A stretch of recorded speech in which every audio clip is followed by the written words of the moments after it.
That same night, 47-year-old Thomas Harris, the second son of Pearline Watkins, along with Charles Watkins, was murdered as he lay in his bed in his mother's house on his stomach. It's your girl, Mrs. Tony 2 Times, and I'm back with another episode of Hood Tales. In this video, let's take it to Jacksonville, Florida, to discuss the case of Iris Williams, who took the life of her boyfriend and his brother, and then took their mother against her will. Before we get into this video, please hit that like button. Also, make sure you subscribe if you haven't already and join the Tony 2 Times family.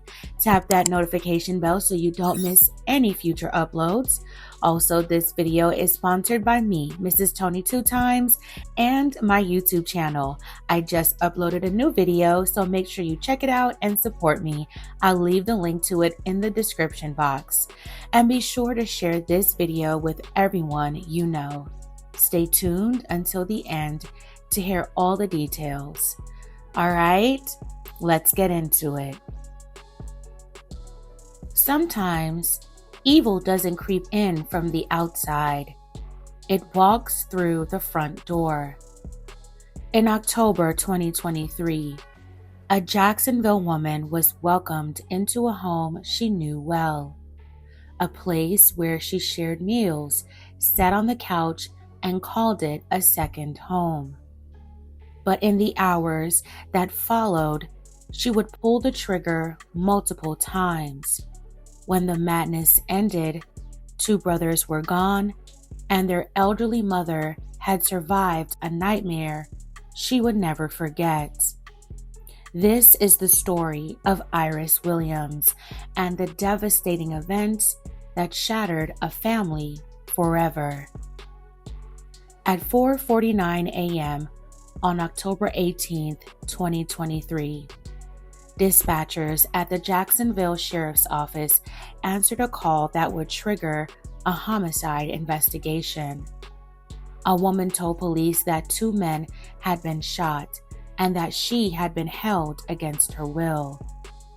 Officers were immediately dispatched to a home on Abelia Road on Jacksonville's west side. Inside the house, they found a grisly scene. In the living room, one man was slumped in a chair with a wound to his head. He was still alive, but just barely. In a bedroom nearby, another man lay on the floor, motionless, with multiple wounds.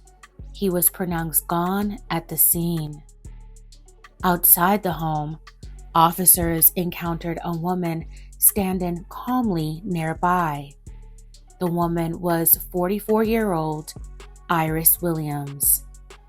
Police didn't know it yet, but the pieces of this tragedy were about to come together. Iris Williams had a troubled past. In 2005, she had been convicted of felony manslaughter.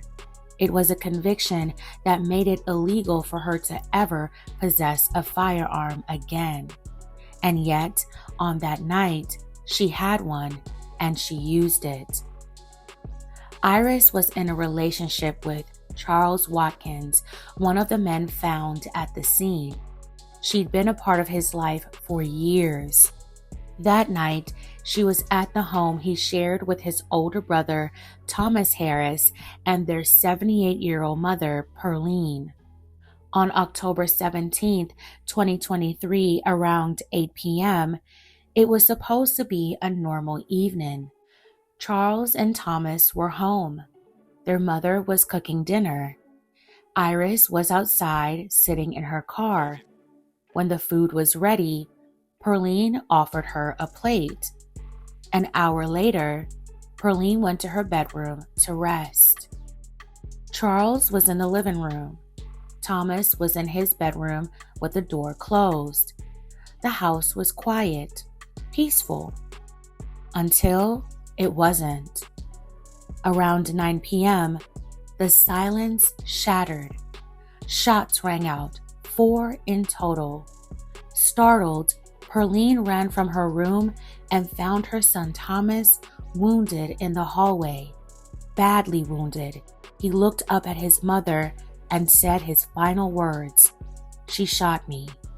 Moments later, he was gone. In the living room, Charles had been shot in the head. He was unconscious, but still breathing. Before Perline could react, Iris turned the weapon on her. "We gotta go," she told Perline. Iris forced the elderly woman into a car and made her drive, first to a gas station where she ordered her to pump gas, then to a motel. There, in a dim room, Iris wiped the firearm clean, but she didn't stop there. She then handed it to Perline, forced her to place her hand on it, even on the trigger, in what investigators later revealed was an attempt to plant Perline's fingerprints on the weapon. They stayed in the motel for hours. At one point, Iris reportedly confessed, saying she had shot Charles too. Eventually, they returned to the house. It was now early morning. Iris handed the elderly woman back her phone. That's when Perline saw that her son Charles was still alive, but barely. She called 911. Emergency crews arrived quickly. Charles was rushed to the hospital, but he didn't survive. Iris was detained outside the home. She denied any involvement, but her denial was useless. Detectives interviewed Perline, now the sole witness to what had unfolded inside that home. She told them everything: the events leading up to the chaos, the shots fired, the final words of her sons, the abduction, the motel, the forced fingerprints, and the discarded weapon. Iris had thrown the firearm off a bridge on their way back. The story was clear, the terror undeniable. Iris was charged with 2 counts of second-degree hit, kidnapping with a firearm, tampering with evidence, and possession of a firearm by a convicted felon. Her bond was set at over $1.7 million. The case went to trial in the spring of 2025. It was a difficult proceeding, not just because of what happened, but because of the pain it caused. The jury heard every detail, and when it was all over, they reached a verdict. Iris Williams was found guilty on all counts. She now faces life in a Florida state prison. Her sentencing will be determined at a later date. But for one family, no punishment will ever be enough. Thomas Harris and Charles Watkins are gone. Their mother, a survivor of grief and terror, lives with memories no one should ever have to carry. May Thomas and Charles continue to rest in peace. My deepest condolences to the family, especially their mother. There were no strangers involved, no masked intruder, just someone they knew, someone they trusted, someone who sat at their table and then took everything away. We often ask why, but in cases like this, the answer rarely makes sense. What's left is the aftermath, grief, trauma, and the slow, painful road toward healing. In the end, this wasn't just a crime. It was betrayal, and it left a silence that justice alone can't fill. Fam, what are your thoughts on this nightmarish story? Can it even be explained why Iris did this? Did she just snap? Mental issues? Or was it just plain evil? Let me know in the comments below. All right, fam, that's it for this episode of Hood Tales. Thank you so much for watching. If this story moved you, consider liking and sharing.